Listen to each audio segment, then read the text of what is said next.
En 2010, la France accueillait près de 260 000 étudiants étrangers, soit 2 fois moins qu'au Royaume-Uni. 40% des étudiants étrangers qui, une fois sur le marché du travail, s'insèrent mieux que leurs homologues arrivés après leurs études dans leur pays d'origine. Un enjeu donc majeur pour la France qui doit, elle aussi, se positionner dans l'économie de la connaissance et attirer une main-d'œuvre qualifiée. L'accueil des étudiants étrangers est un enjeu important aujourd'hui et tous les pays cherchent à concilier une volonté d'attractivité internationale et une logique également migratoire. Et c'est une tension qui se résout relativement différemment dans les 3 pays que nous avons étudiés. Comme l'accès à l'emploi se joue dès la formation initiale en France, qui est moins le cas en Allemagne et au Royaume-Uni, en particulier avec l'importance des stages, on peut donc constater que les étudiants étrangers constituent une source très importante d'immigration qualifiée, en particulier pour la France. D'abord, les étudiants étrangers, nous les avons formés.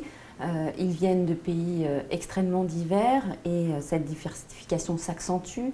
Donc c'est une opportunité, une potentialité pour l'économie française, en particulier pour les secteurs d'activité qui sont très ouverts à l'international.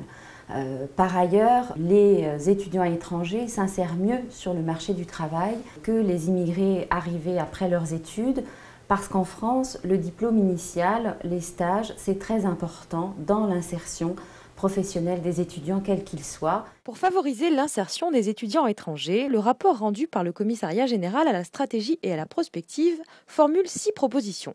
Nous proposons notamment de redéfinir la relation entre les étudiants et l'administration préfectorale, en particulier en donnant un plus grand rôle aux établissements d'enseignement supérieur, mais également aux employeurs, en tant que sponsors des étudiants et des diplômés étrangers.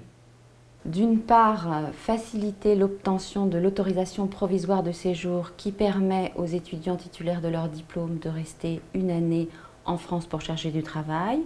Nous proposons d'autre part de supprimer l'opposabilité de la situation de l'emploi pour les détenteurs d'un diplôme supérieur ou égal à Bac+3, pour les détenteurs de diplômes inférieurs à ce niveau d'études, d'objectiver les critères de l'autorisation de travail en les fondant uniquement sur le salaire et le niveau de diplôme obtenu.